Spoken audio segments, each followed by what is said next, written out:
Hello, we are here in this extra activity for Module 5, and today we have invited Paco Yus, who is a tenured professor of linguistics at the University of Alicante in Spain, and he's also a member of the UNED group, which is the group which has organized this MOOC, as you know.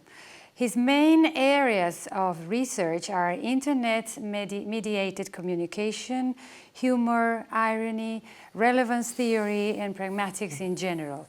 He has written several books and numerous articles, and two of his latest books are Cyber Pragmatics. The version in Spanish was published in 2010, and the one in English was published in 2011. And his latest book is Humor and Relevance, which was published in 2016. So we are very pleased to have you, Paco, here today. And we're going to pass on to the questions because we want to know, well, this is going to be just a conversation about what he thinks, what his perspective about language and emotion is, and how he looks at this issue from the point of view of relevance theory or humor and irony, which are his areas of expertise. So, Paco. Thank you for inviting me, Laura. I'm very happy to be here and hope we have a nice conversation here on emotions, language, pragmatics, relevance theory. Paco has already recorded his part of the book where he's more, let's say, scientific, and he gives his class about irony and emotion. But here we're going to just have a conversation. So, Paco, you're an expert on cyber pragmatics and consequently on what we might call cyber discourse or computer-mediated communication. Is cyber discourse, for that matter, a cold kind of discourse, or do we find emotions here too? If so, what kind of emotions and how are they expressed? Well, that's a question. Yeah. Well, I think emotions pervade and are found throughout the production of discourses and cyber discourses. I think basically my idea when proposing cyber pragmatics is that the main reason why people resort to emoticons, emojis, text deformation, repetition of letters, etc., is basically because they don't, the text is not good enough for communicating the range of feelings and emotions that in a face-to-face situation are so clear, so clearly communicated, and so visible and so easy to get. So I think users are basically realistic in terms of what they want to communicate, and they find that the text is not good enough. Not good enough, plain text is not good enough, so they have to connote it with as much visual, emotional communication as possible. And then there's a parallel area of research which analyzes the amount of emotions that the fact that we are not face-to-face in cyber communication makes people produce, like, for example, the flaming, in which people are actually producing too much emotional content because they take advantage of the fact that there is no reply, no counter criticism or whatever. So I think the area of emotions in cyber discourse is an adequate area of research because people are not only full of emotions that they want to communicate, but they actually make an explicit effort to get them across to other people on the internet. Yeah, and it seems that they also make a different use of emotive communication from the one that they would make in a face-to-face interaction, as you say. Maybe sometimes they take advantage of their anonymity in order to be more expressive or express more anger or more criticism, more aggressive, etc. And at the same time, well, maybe the fact that they are dealing with computer-mediated communication doesn't allow them to express love enough or whatever, any other kind of emotion. So it depends. So things do not work exactly the same. Exactly, and also, of course, there is a continuum of cases ranging from very, very text-plain-based communication in which we don't really have the resources for emotional communication, and going all the way to more contextualized mediums or media like video conference or Skype, right, in which we do have the options. And the idea in cyber pragmatics is that the channel used influences and challenges people for communicating, right, in all the range of possibilities. Yeah. Mm-hmm. Okay, you're also an expert on relevance theory. So I would like you to please tell the audience in a few words, although this is difficult because relevance theory is a whole theory and it's a complicated theory, but if you could explain in a few words what this theory is about and how the study of emotions could be tackled from that perspective. Well, I'll try to summarize that. Relevance theory is a theory that obviously it's about how people communicate information to one another, but it's basically a theory of how the mind works in general. So the idea is that human beings have evolved in such a way that we have an ability to maximize interest in whatever activity we are engaged in on a daily basis, not only in communication, but also, for example, walking in the streets. We also dismiss potentially irrelevant information. So that's why it's called relevance theory, because we tend to focus on what's going to be relevant. So we have this ability to not only to dismiss potentially irrelevant information, but also to concentrate on what might be useful to us, not only in communication. Obviously, communication is the means for achieving our purposes on a daily basis, but also in general terms. So because it's a cognitive theory. Because it's a theory of how the mind works. And so the idea is that when people communicate to other people, what we do is we use this ability to focus on a specific type of context, not on any type of context, not any kind of contextual information that we have available, which is huge.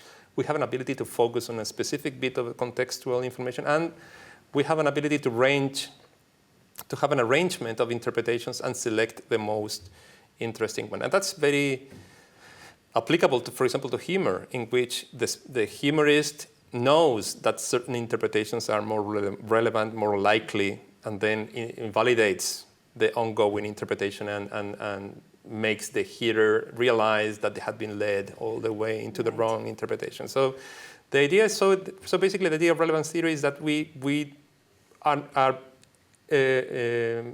typically aiming at relevance in all the activities that we engage in mentally.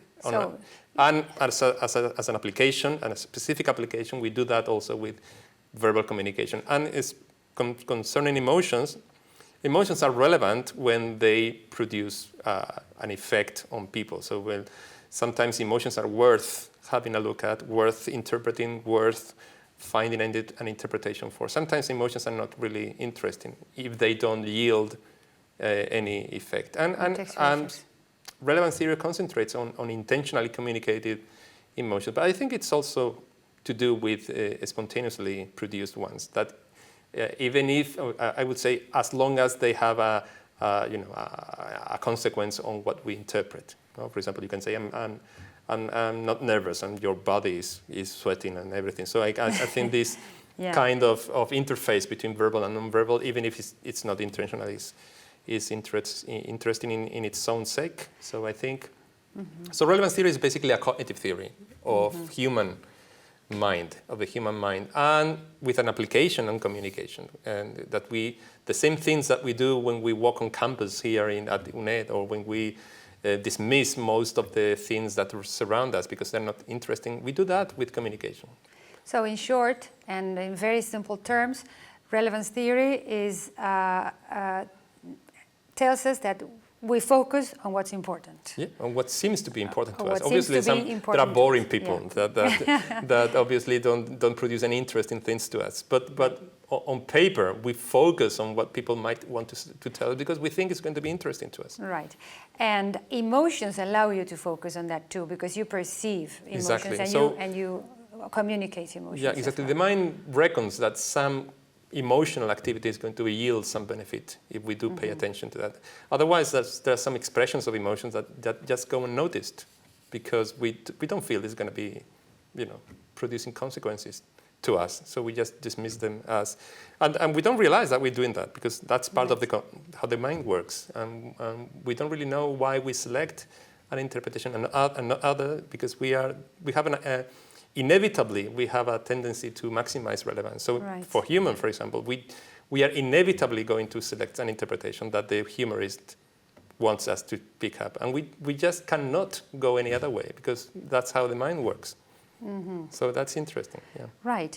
So then in what ways do you think that the study of emotion can help understanding human language in general, or in what ways, vice versa, that is, human language can help understanding human emotions? Well, that's a very interesting issue also for relevance theory. I think there is something that I call the funnel effect. The funnel effect, the fact that on our minds we have far more feelings, emotions, concepts, etc., that the language can actually communicate. So what we do is we try to filter them out into some communicatively positive ways. For example, metaphors. Metaphors are typical examples of how we give way out of our emotions and feelings in a way that the language is not capable of. So I think it's bidirectional. No? On the one hand, language gives us an insight on how the mind conceptualizes emotions and feelings and tries to give an expression to them. And on the other hand, language is the other way. Language is also an explicitation of how the mind tries to actually put these feelings and emotions into words. So, and I think there's got to be some cultural differentiation on that. So language and emotions are interwoven. Interwoven, interrelated, intertwined. There is a dynamical system of variables intertwined and... Exactly. So I think there are, language is limited in terms of how much they can communicate. But of course, we found ways, metaphorical, hyperbole, idioms, ways to actually channel these emotions in a way that we get, correct interpretations. Yeah. Yeah. Good. Do you think the expression of emotion should be taken into account when learning foreign languages? Well, absolutely. I think it's crucial. Why so?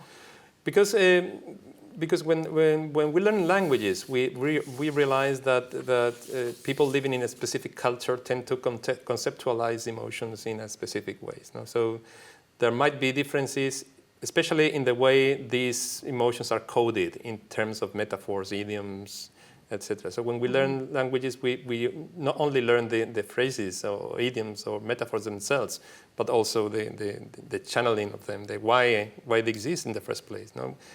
To have an insight on what a specific culture speaking a language conceptualizes the production of emotions and whether there are parallels or not. I think sometimes we find striking differences in the way certain feelings and emotions are actually put into words. And so that might be also a part of the learning process. Not only if we want not only to learn the language, but also the conceptualization of the world that language actually accomplishes. Yeah, because the linguistic management of emotions is part of the learning of a language. Because Absolutely. They are not managed in the same way in different cultures and languages. That's why, I agree with you that it's a very important issue. Do you believe then, as some authors do, that there is a connection between the expression of emotion and emotional, or so-called emotional intelligence? Well, it's not something I have really thought about a lot, but I think that there's got to be a connection. I think you also thought about that, no? Yes. That you do agree with that. I think there's definitely going to be a connection, not only in terms of the kind of language we use, but also in terms of how rich our thoughts about these feelings and emotions, how they actually understood intimately by people, gives a whole range of possibilities that depending on how we master the conceptualization of them gives us an idea of how intelligently people manage them. Yeah. Yeah, because sometimes, we try to see whether you could map the strategies used in language with strategies of emotional intelligence, according to what Goleman said. He spoke about the competencies of which are individual and social, etc. And sometimes you can see, or they also believe that the person who can manage, from the linguistic point of view, their emotions better are those who are more successful or who have, just leadership characteristics, etc. But, of course, that is also, it's difficult to prove. Difficult to go into the heads and actually have a stroll in there. Now, in your research, now that you were researching about irony and emotions, etc., what is the most unusual instance of emotional language that you ever came across, if any? Well, I find really interesting, for example, when I go to the bar at my university, I often see people dueling in insults with a great connotation of feelings and emotions deployed, but somehow they manage to get that in a safer ground while producing apparently insulting, explicit behavior that somehow they get away with, in the sense that they are producing a lot of emotional language, even with some body language involved. And it should be insulting, hurting, offensive, but they manage to keep that on a playful level. And that's really striking for me. I see that very often in the bars of the university. Yeah. How they duel, how they tease each other, how they mock each other, how they use ironies to actually, create a sense of mutuality while using apparently offensive language. So it's really interesting. Yeah, in fact, that's connected to my next question here, because I have here my, I was going to ask you about taboo words, when they're used in an ironic way and how they are related to emotions. Well, actually, yeah, I think that the key here is the production of a safe ground in which they feel they can use it without really hurting each other. I think the point of taboo words is to reinforce the mutuality of information between the friends. For example, that's typically the case of friends, no? Yeah. Or typically in case of people who know each other very well. No? The management of these apparently taboo words used in a friendly environment, circle, in a close environment in which they feel that this mutuality is enhanced or is somehow stressed by the fact that these taboo words are used safely. I think that's the idea, that they can use them unhurting them, in a non-offensive way, because they feel that it is mutual to them, that they are in a scenario, in an environment in which that's possible. Yeah. So emotions are basically used in this case to foster relationships to Well, in those cases, it's a case of positive, ironic expression of emotions, because you are insulting perhaps your friend, but what you mean is you are my peer, you belong to my group. Exactly, and we are, that's the outcome. No, the interpretive outcome is, hey, we are pals. No, sorry, but you're expressing their positive emotions. But of course, you can also insult and use taboo words to express negative emotions. Oh yeah, of course. Yeah. As long as it's it's agreed that should be the case. Yeah. Right. But in this case, the literal meaning of the offensive word is somehow made, lessened. The impact is lessened for the sake of the communal feelings. Yeah. Mm-hmm.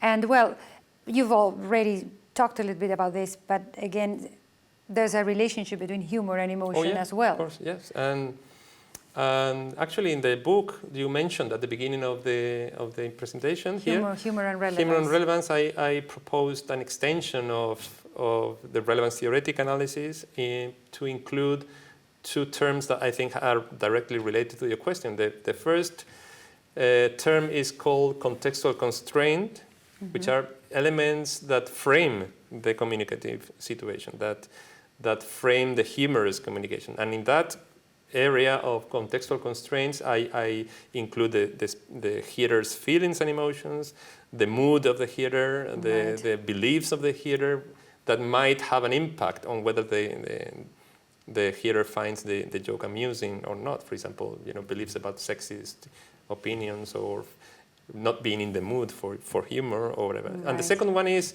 non-intended, non-propositional effects that are not proposition, they're not part of the interpretation, but somehow make up for whatever effort we make in interpreting the jokes, for example, which are normally non-informative at all. So in this category of non-propositional effects, we can include feelings of connectedness, feelings of community membership, feelings of solidarity, feelings of friendship, etc. Emotions of being in a situation in which we are friends and we are happy together. Right. That kind of emotion is not a direct result of the interpretation of the joke, but the reverberation is, in my opinion, it can make up for the useless content of the joke itself. Yeah. And they also say that being able, for example, to laugh about yourself is a sign of emotional intelligence. That exactly. you can just make humor about yourself. Oh yeah, that takes a lot of training, but but people who do that, they do master their intelligence a lot. Do you think that there are languages and or cultures that are more emotional than others? I'm saying this because, for example, that there's a book by Fecha in which she says that she's Polish, her husband was Australian, and when she had to move to Australia, she had to learn not only to speak English well, but also to interact emotionally in English, which was very different from what she was used to in Poland. So do you think that maybe that's because there are cultures? It sounds sensible to say that, because obviously there is a basic range of feelings and emotions that everybody feels or has, because we're human, like anger, universal ones like anger, happiness, or distress, or whatever. But of course we can even act upon them, even if they are spontaneously produced. So I think every culture has a way of masking, fostering, minimizing, or etc., depending on cultural constraints. I think in some cultures, for example, Anglo-Saxon cultures impose more control over the expression of emotions, whereas more Latin American countries are more spontaneous in the way they control and monitor the production of their feelings and emotions. So they also manage their emotions, but in a different way. In a different way. So they basically on what's culturally acceptable, because one of the problems that this author had in Australia maybe was how to channel and how to control the amount and the extent of these emotions in a situation in which it was supposed to be in a specific way. Even though the emotion is the same, how do we channel them? How do we make them go into the air, into people? Yeah, and this takes us to the notion of emotional bilingualism. Exactly. That it seems to be the case that a person is not totally bilingual until she can express her emotions appropriately in both languages. And you can see that, I could see that in the States, for example, when you go there to a funeral, you're not supposed to be sad or to show, no, they on the contrary, they sometimes, what they do is talk about the dead person and nice experiences and things even that make you laugh about their life, and which you wouldn't do here perhaps because you're supposed to just show sadness. Exactly, I agree completely. Right. Yeah. So I think it's not enough to learn the language, but all the conditions, the constraints, the limitations, the rules, not written rules about how much we can produce, how much emotion, how much anger we can deploy in whatever context. I think that's something that we can only learn on the spot. That being there and noticing how we are making mistakes all the time in how much we restrain, how much we produce, how much we let off, how much we manage to produce and control. So I think eventually what we'll end up with is is a bilingual person who is able to monitor not only the selection of utterances, but also the amount and extent of the emotions that they can produce, and in which environment, and which conditions, which constraints, which limitations, etc. Yeah, it's not just what syntactical structures the Exactly, person is not going only to that. use, but how am I supposed to react in this situation here, where, you know, maybe in a culture, if the president dies or the king dies, and you see those people in the streets all crying, even though they had never met him or whatever, and that's what they are supposed to do. Exactly. Whereas if you are in another country, well, you're not supposed to do that, irrespective, in fact, of what you really feel, but how you have to know how to react in the discourse situation, and how to And that's something also you learn linguistically also. function. Yeah. Yes. Maybe it's not in the textbooks, no? No. The problem is that But it's it not should be. It should be. There should be an emotional module, no, in the Yes, textbook. in the learning of languages. Exactly. Yes. Yeah. So, the final question for us to conclude: what would you recommend any student who might be watching us, or any person who would be interested in doing some research about language and emotion? What would you recommend them to Well, do? I would recommend to go in a, what you call in the bottom-up way. Not? I would start with the individual and how individuals channel their emotions, and then I would go for the research of how they deploy them in conversations in a dyadic way, one-to-one, and see how they manage to monitor and understand each other's utterances and emotions involved in them. And then I would move on to a bigger picture of how culture conceptualizes the emotions, how people interact with cultures, and I mean, moving from the bottom of the line, which is the individual feeling specific emotions and channeling them through communication, moving into interactions and how they manage each other's emotions effectively, and then move on to the collectivity and see how they intertwine, no? Collectivity imposing behaviors on people, and how people's behavior actually shows what the culture is all about. So I would recommend in a bottom-up, moving from the individual to the interaction, and finally to the culture. To the culture. All right, thank you very much, Thank you to Francisco. you, Laura. It's been a pleasure to have you here. And so this is the end of the interview, and see you in the next module. Okay, thank you, Laura. Thank you.